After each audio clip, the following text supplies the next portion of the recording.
Gentlemen, how are you guys doing? I feel like we've been boys for quite a bit because I've been watching you guys' videos. So I feel like our relationship blossomed whether you've known it or not.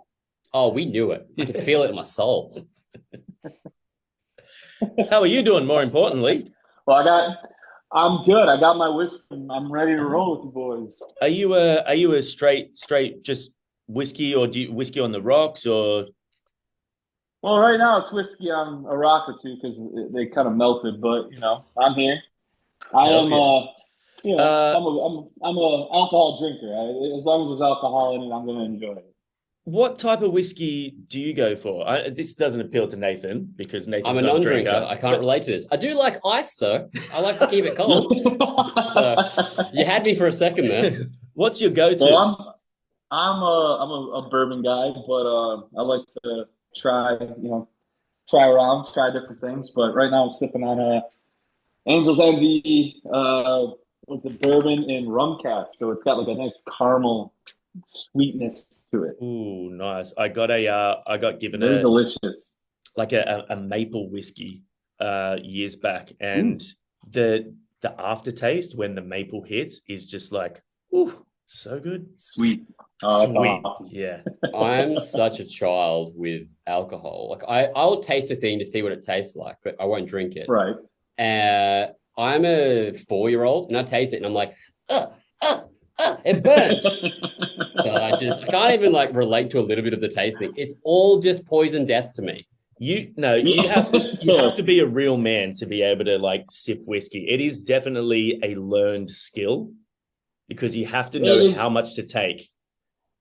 true, true. It's also like IPA, the beer, right? If you've ever had an IPA, it's the joke is like no one likes an IPA. They just like to say they like an IPA. Until you drink enough of them, then you're like, okay, I kind of get it. I guess I like an IPA. Because I've had 12 of them and I'd like anything at this stage. Yeah, exactly. Hey, look, enough alcohol talk because I can't relate. I want to talk Yes, about sir. music because hot Let's damn, do it. dude, you guys have just been dropping non-stop, consistent, strong singles that showcase everything that makes I Prevail good. But Johnny and I are very lucky boys. We've had the whole album. There's a no skip banger of an album. Oh, dude, thank you, thank you. I was really excited to. Honestly, I love you guys' content, and I've seen your reaction videos, and I was honestly really excited for you guys to hear the record. So that's awesome. I'm glad to hear it. Thank you, man. Yeah, not blowing smoke. We genuinely, and it's a weird thing to say when you're so blown away because you're a band that we kind of expect a certain level from. You know what I mean? But things have changed. And to be blown away in the way that we were is fucking wild, man. This showcases, like Nate said, everything that we love about I Prevail, but there's such a new sense of all these different things that you've maybe only just minuscule touched on in the past, but gone full like steam ahead. The heaviness is crazy. The melodic stuff is just captivating. You sitting there doing these ones. But yeah, absolutely incredibly strong album, man. We're just stoked on it. Thank you so much. That really means a lot. Yeah, it was very important to us that there was no fat on the record.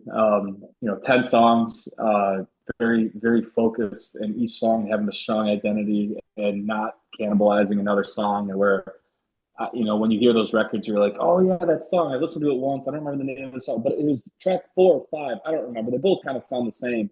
Like, definitely wanted to stay away from that every song has a very unique or strong identity. And yeah, so thank you, man. Thank you both. That's a really cool point you bring up early is like the track listing, it has such a great ebb and flow. There's obviously some super crushing moments like the debut single where you guys came on around like, hey, we're not fucking around here. But then also like these big sing-along choruses and touching moments. You guys have found a way of keeping the energy and consistency across the board, but also allowing you to kind of go on that journey up and down with it. Who's in charge of track listing and putting that together? Or is that like a group consensus for that stuff? Yeah, it's definitely group consensus overall.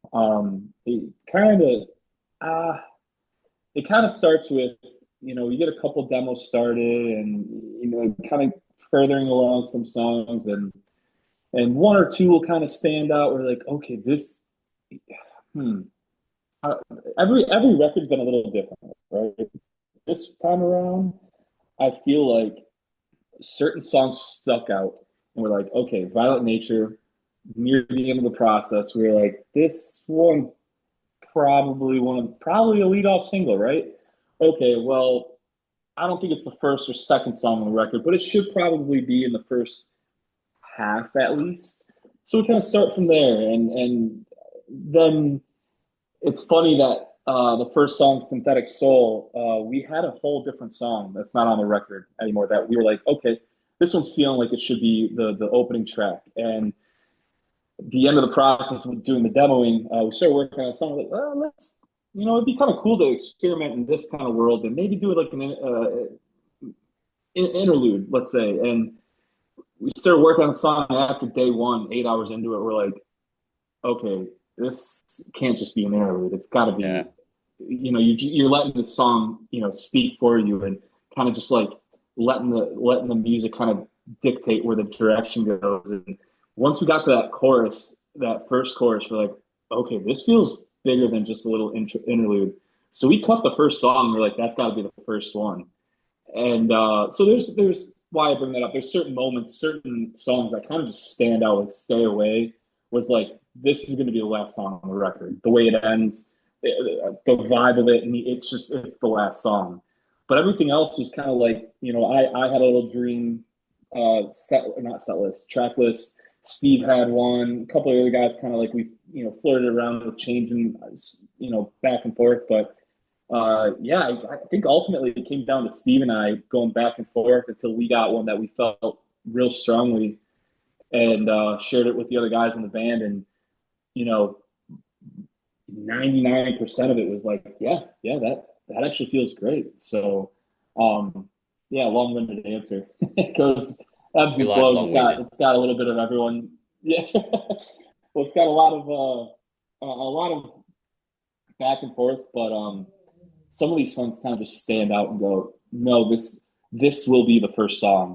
Yeah. Well, okay, what comes after that? Well, the energy needs to go this direction. I think this song's the best. Oh yeah, I agree. So, it's the hippie answer, but you kind of just let the music kind of speak for itself, and you just got to be there to listen and transcribe it, So let's go back to touching on, knowing that, well, Violent Nature's got to be the first single, right? I think that when you drop that, as you would have seen our reaction, and we were just like, oh my God, like this is a new level of heavy for the band. This is a new level of not just heavy, but intensity. This is touching on way more sort of subgenres in there within the heavy music sphere. But after that, all right, when we hear you drop some incredibly nice, clean vocals, I am a singer myself. You don't learn that shit overnight, dude. So I'm just going to come out and ask, where the fuck has beautiful Eric been hiding all these years, and why are we only just getting that shit now? Because, oh my God. Beautiful vocally. Yeah. We know you're beautiful just to look at. We've seen that. We mean just the vocals. And it's like, really, it's such a fucked thing to say, but it's such a fucked thing to say in a way. But it's like being so surprised that you can sing that well because we hadn't had it before. And I mean that in the nicest way. Totally. I don't take any offense to that at all. Yeah, dude, if you had told me 10, let's say 13 years ago when we started this band that I'd be singing like I am, I wouldn't have believed you. I would have showed you what my old band sounded like with me singing in it, and we all would have had a good laugh. But in the past, there's been vocal injuries, there's been sicknesses, there's been other instances of, last minute having to, all right, well, you got to hop. And Dylan, our other guitarist who sings, has been singing for a long time. You guys need to figure it out. We need to figure it out and still rip these tours or shows. So to get kind of just dropped into hot seat and having to figure it out was a big help. The last couple of records, sang a little bit here and there, but obviously nothing like this new record. Just singing some, harmonies or singing little verse lines here and there. But yeah, over the last few years of going, well, there's been multiple instances in the past where I just have to, I get shoved in the spot last minute going, all right, well, we got to continue on. Someone's got to sing it. Yeah. Definitely lit a fire under my ass going like, well, I need to prepare. I need to get better just in case something happens. And, yeah. And then, here we are now where it's like, all right, well, things change. We got to go work on this new record. You think you can handle it? We'll find out. We'll find out. So I got to give credit to the rest of the dudes in the band and Dylan especially, because when we went to go work on the record, singing 90% of it is just pure confidence. If you go up there, pumped up chest, knowing I'm going to do it and I'm going to nail it, you're going to have a better time than if you're like, oh, I don't know. Yeah. You don't need that stress, that physical stress, because that's going to affect your performance. Yes. So, and to go into having the guys rain was probably, I think, the first chorus that was like, all right, me, John, and Steve sat down, kind of created a music bed, fucked around on the acoustic and came up with a little melody, and we're like, all right, well, I think that's in my range. Let's go figure it out.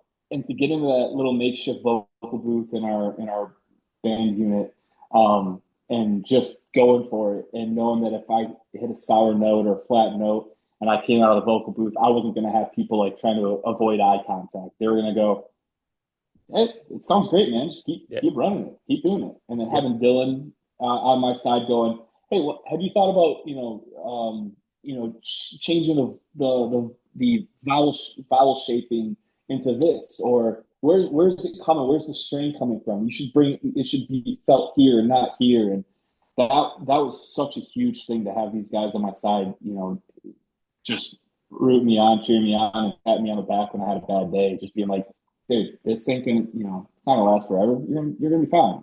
Yeah, that was a huge inspiration. It's so interesting hearing you talk about like that's within my range, because one of the things that John and I've said has been like, dude has range. It's not like you've come out and you're like, well, this is my one clean tone. You like this album, you really do experiment and you hit a lot of different tones, but also like techniques. Yeah, the falsettos and things. Yeah, and like there's some real breathy moments in there. How hard's that been for you in preparation for doing it live? Because there's one thing to record it and be like, cool, I'm going to focus on this one thing in the booth and get that one bit down. But then to be able to go, I'm going to be a demon in this section and then slide into this. Yeah. How much like homework have you had to be doing towards that? Quite a bit. I'll be honest, like I have such an eclectic music taste that I'm a steering wheel musician, man. I'm singing into my steering wheel. I'm driving around all the time, and it's not always just the metal. One of he's recently made friends with Teddy Swims and love that dude to pieces. But I've been listening to that record, all his stuff nonstop, and that's one of those things. Like, it's not in the metal world. I don't have that talent, but I'm just gonna full send it and figure it out. And there's other pop and country artists that I've been listening to that I'm a fan of. I'm like, how does he get that tone, or how does he get that rasp? That's how he's singing it. Oh, that's how he's singing it. So I think just being generally inquisitive and curious of how other people sing and create, distortion or achieve certain tones is just how I learn. Is just hands on. And so then going into working on this record, there's a lot of times where I'm like, let me try a falsetto thing here, or maybe what's the thing? I can't explain it. It's not full chest, but it's not like whispering. What am I trying to do here? And let me just sing it and see what you guys think. And like, honestly, I didn't know what I was doing. I just had a bunch of Lego pieces laid out in front of me without the instructions going, well, what if I did this with it? What if I did this with it? And now here we are in rehearsals getting ready with some of these new songs. And there's a couple lines where I'm going to go like, all right, hey, Dylan, can you pick this one up so I can nail this next line? Yeah, sure. But must be nice to have that support as well. It's great, dude. Dylan's a G. He's such a great vocalist and guitar player, and man, he's got it. I'll say he's probably got it toughest in the band because everyone's got their instrument. This motherfucker's got two. He's got to play the guitar, and then last minute look at me and I point at him and be like, pick this line up, help me out.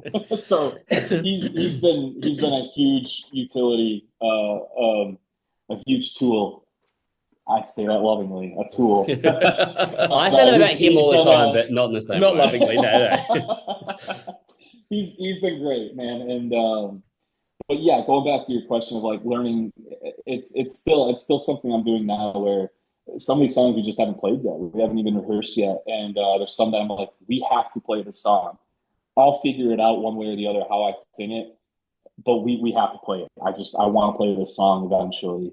And yeah, it's just been at home singing. My fiance is in the other room. She could probably attest to this. Like me being in the shower, just yelling, singing, screaming. Like, yeah. Are you good in there? Yeah, I'm good. I'm good. She's in the other room. A little bit pitchy, babe. Yeah. Oh, hey, you did talk about the support from the boys when you were writing and coming up with these things.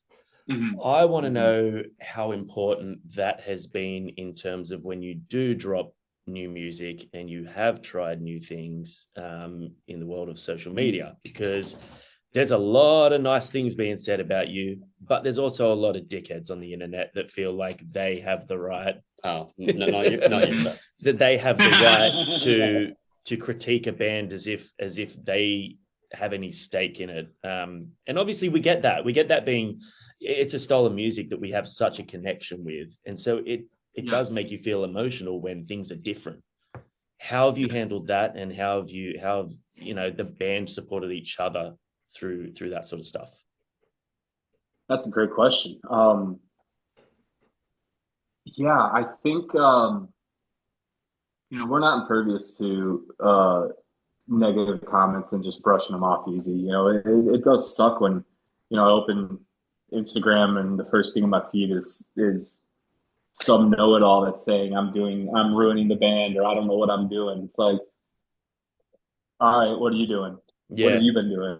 And it's kind of the back of my mind where I have to keep reminding myself that, say you make a post, right? And let's pick a number, 20,000 people went through and just saw it, liked it. And there's 300 comments, let's say, and 50 of them are not great. Well, how many people went about their day scrolling, saw something from a band they liked and went, oh, cool, moved on with their life. And then you have this very loud minority that is, I'm going to say something mean and hateful and whatever. You look at the grand scheme of things, the bigger picture, it's just the loud minority. They feel alienated. They feel upset about something. Hell, they might feel upset about something that happened. Their mom grounded them, and they're going to take it out on the next person they see. And that's all it is, dude. Social media is such a toxic plague on this world, and people get fed into, it feeds too much negativity, and it's just a constant battle of reminding yourself and I've been lucky to have the guys I have the same mentality. And when one person's kind of feeling it a little bit more that day, to remind them, like, hey, dude, look at it this way: 5 bad comments and how many monthly listeners? Yeah. On, let's say, Spotify, they're this small. It's this small. Perspective is a lot. Who cares? Yeah. It's an interesting point you make about. I mean, you can Google. You go. Oh, sorry. I was going to say you can look up a kitten video on YouTube, and there's going to be some dickhead that dislikes it and leaves a negative comment. Dogs are better. You know what I mean? Exactly. So I just got to say fuck them. I was just going to say is an interesting point you make about like how much negativity you can get from social. Obviously, like we follow each other on Instagram. you are such a lovely, radiant person, like as a human, and I'm genuinely not blowing smoke. No one can follow you and be like, I want to hate on this dude. Guy. It's only the public forum stuff where you're going to get that, where people feel like I'm not attacking an individual person to their face. It's I can say a thing and that person won't see it. One of the things we said on this channel was like, we always want to like open a discourse where people can talk about music and say what they like or dislike, but without showing hate. And the negativity on our channel and the comment section is so minuscule now. And I think that the way you're going about things is such an like aspirational way of people to use social, because it's spreading joy. It's spreading like, here's the thing I like and here's what I want to do. If more people see that, they're not going to create hate towards it. It's going to build like a really positive thing. So whilst I get it, the internet can be a super shitty place, I think you're doing such a good job of leading from the front in the right direction there and putting out, being like, just, I'm excited about this. I want to share this. Here's what we're creating. That does translate. The people that matter will see that.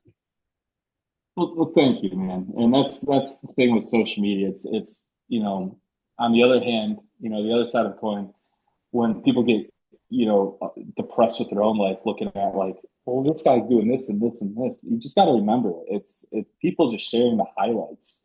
Not everyone shares the lowlights of their life through social media, and why would they, or feel the need to, or should they? But yeah, it can be a good place to find connection and solace and similar like-minded people with music and art and all that. It can be a good place, but when those days come that are just full of negativity and toxicity, you know, if you feed into that, it's just going to grow. It's just going to get worse. You're going to post something else the next day, and it's going to carry over into that post and the arguments and whatever. Cool. All right, I got some engagement. I got some clickbait. But unless you are a robot and can shut off your emotion, it's not good for you, man. So that's like you're saying. I try to stay positive and share only the highlights, and even if they're not the biggest things, like just just my day at my card shop, or just sharing things that are cool in my life. Like it's yeah, man. Just try to put positive. That's, I got that on my hand. PMA, man. Positive mental attitude. You know, you get what you give. You know, and if you put out toxic garbage vomit out in the world, maybe if your life sucks, look at what you're putting out in the world. Yeah, 100%. Yeah, you get back what you give. And that's something that, like, Nath works in social media, but as the channel grew, that's something I had to learn to deal with and come to terms with. You know, someone jumping in a comment saying something and me going, fuck you, man, like, you don't know what you're talking about, blah, blah, blah. And I'm like, you can't do that. But it's also weird because you know, we have people coming in there, and the most of the negativity we get is for pausing the videos through a song to talk about it. These fucking guys pause. It's like, dude, you're watching free YouTube videos where we're just talking about music. Fuck off and watch one of the other 500 channels. We are annoying. Yeah, well, I can't argue it. Well, like, my only gripe is when you guys pause it right before the breakdown. It's like, come on. Come on, be honest. That's probably me, right? Yeah. No, you pause mid-breakdown because you get the timing wrong. Hey, we live and we learn, bro. We grow. Hey, but it's all love. It's all love. Now, I want to talk about the album and the songs that haven't made it to single status yet. I'm sure I don't know when we're dropping this. I assume we'll have another single by now. I'm going to guess, is it going to be NWO? Is that a single? When is this pod or this we can drop it whenever we can drop it after, so I can find out if I'm right or wrong then. So we just scheduled some time to go film 2 more videos. The goal, at last I heard, is one of them coming out on release day and one shortly after, if I'm not mistaken. Okay. NWO is one of those videos. Oh, people are gonna fucking die. That to me, like listening to the album for the first time, I was like, oh, I'm surprised that wasn't like an opening single. This is a very strong contender for like, oh, this is going to hook in so many people in the heavy music space because there's elements of so many different things tied into one succinct little package.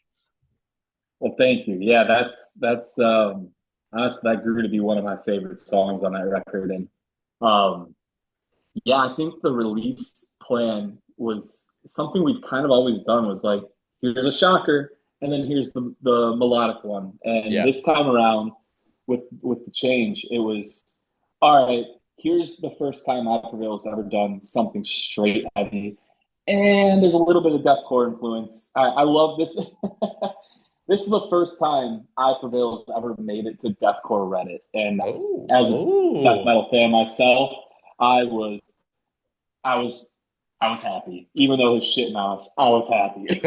we're there, baby. Doesn't matter what they're saying. Exactly. Hey, I Prevail in the deathcore Reddit. Get fucked.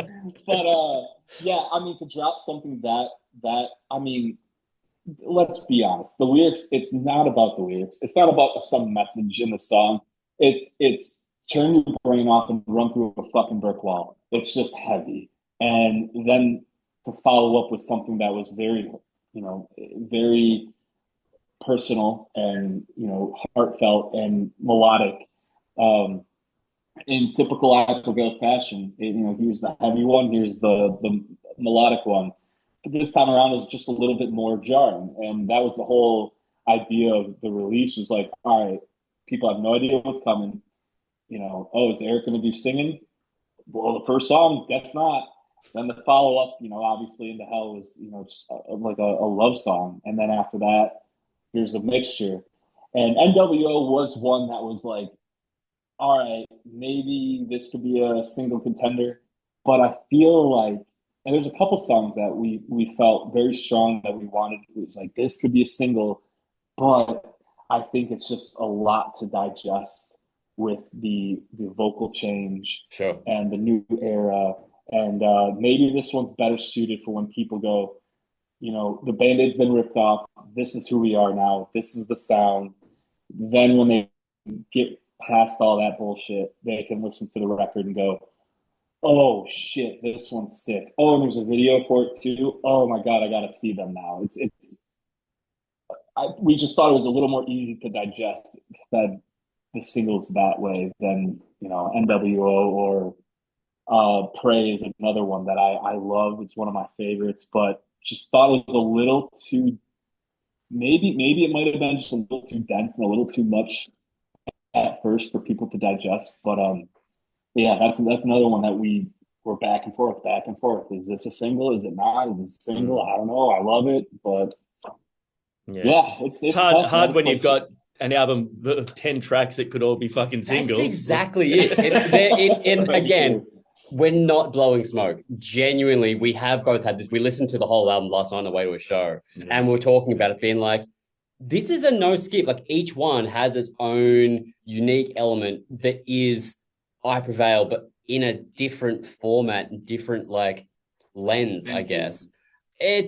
It would be really hard to be like, here's the thing. On that, I do need to interject as well. Speaking of NWO, when NWO came on, Nathan's in the back, my missus is next to me, and she sinks into her seat and goes, "Oh," and I'm just looking over going, "You never made those noises for me." Like, what the fuck? Oh shit, dude. That's great. Oh man, well I'm glad you and the missus enjoy it. That's what I'm so excited to play live. I think give it some time and people to memorize the lyrics and fuck with the vibe a bit. That's one that I'm like, I can just picture the riff starting and everyone going, "Oh shit!" Pit opens up and everyone's jumping. I'm so excited. Dude, go ahead. Consider this payback then for what I just explained. I'm going to now make you pick your favorite song on the album, and if you had to cut one, which one would you choose to cut? Gun to your head if you had to cut one. Oh my god! All right. You brought this on yourself. Cut one. Oh, I did, didn't I? If I had to cut one, fuck.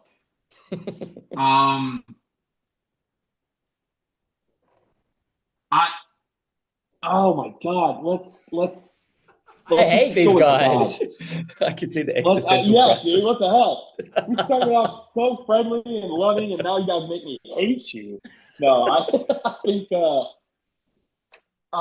I had to, I think I'd cut God, and only because I'm a like I may have said this already. Like I'm the metalhead in the band, and I know that if we had to cut a song and then go to the next record and do it all over again, I think I could find the inspiration to write another fuck off, piss off, heavy song.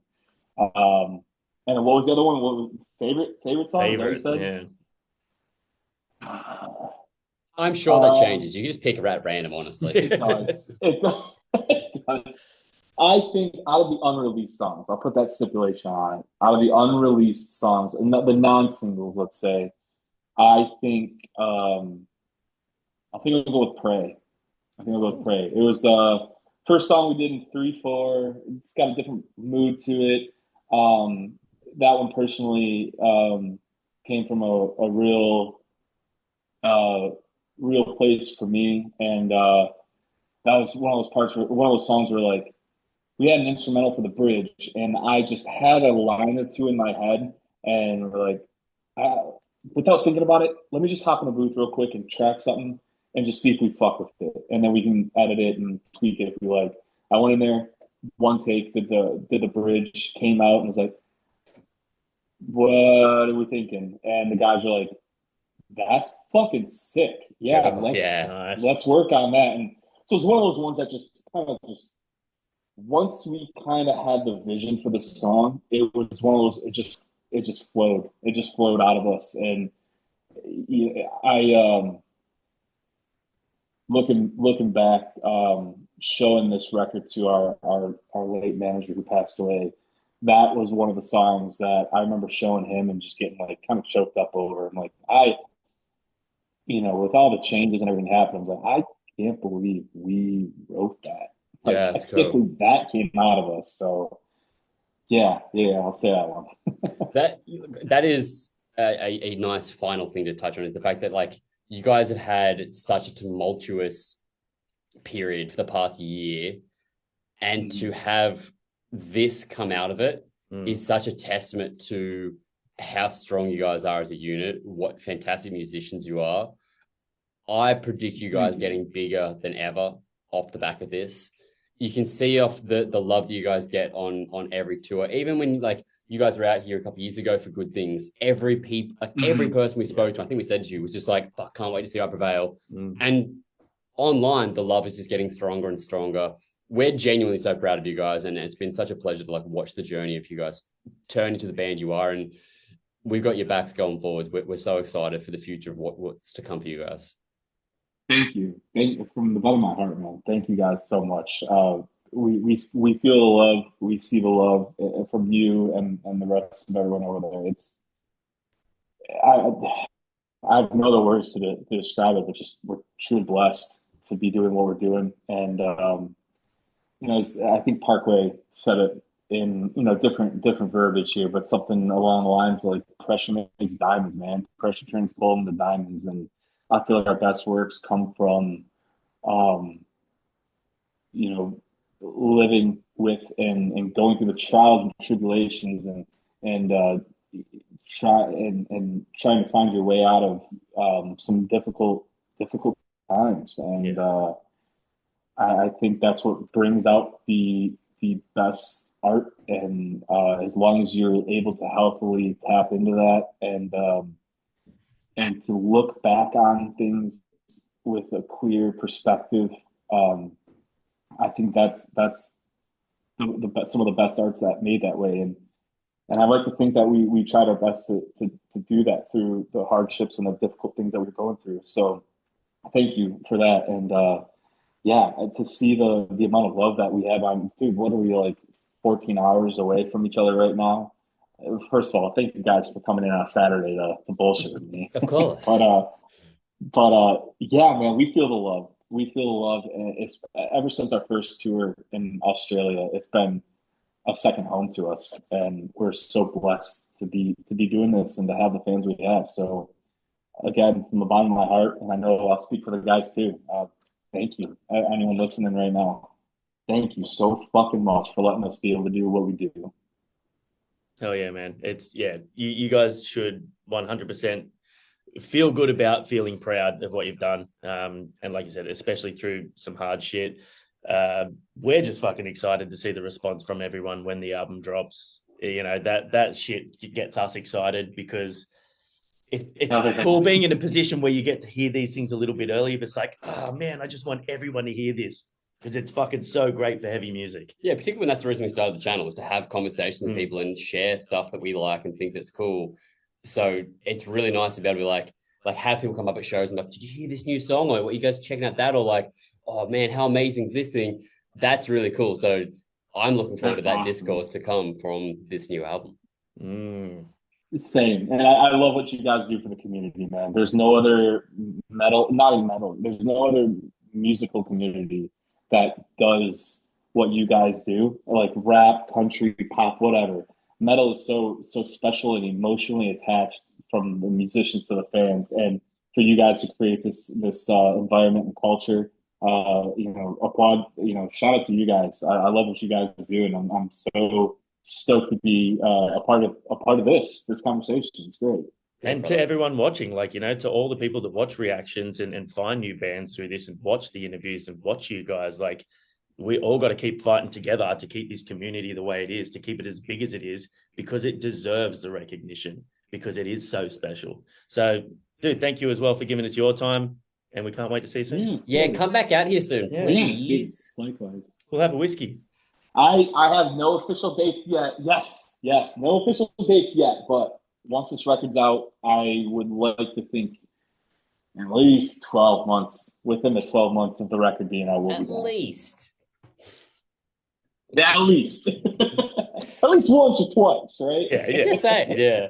All right, brother. We'll let you go so you can go and get to it. But thanks for taking the time to hang, man. And again, we're of course. So pumped for you. And you just had a kid recently, right? Congrats to you and your wife.